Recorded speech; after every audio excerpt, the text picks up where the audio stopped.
Welcome to DA poetry. மீண்டும் ஒரு கவியில் உங்களுடன் நான் எஸ்ஜே டிலான்.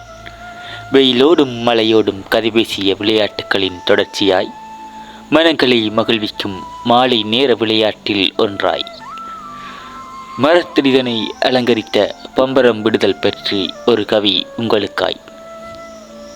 பாலர் கரம்தனில் பம்பரம் தனை எடுத்து நூல் தனை சுற்றி இழுத்து விடும் வேளை சில கணம் சுற்றி நின்றிடும் சிறுவர் தமக்கிடையே போட்டியாய் பம்பரங்களை விட்டு அதிக நேரம் சுற்றும் பம்பரம் வெற்றி பெறும். சிறுவர் சிந்தைதனை நெறி செய்யும் சிறப்பான விளையாட்டை எடுத்து செல்வீர் இளையோருக்கு. கவி வரிகள் மனங்களை தொற்றிருந்தால் லைக், கமெண்ட், ஷேர் பண்ணுங்க. இது போன்ற கவிகளை கேட்க நம்ம சேனலை சப்ஸ்கிரைப் பண்ணுங்க. மற்றும் ஒரு கவியில் சந்திக்கும் வரை உங்களிடமிருந்து விடைபெறுகிறேன். நன்றி.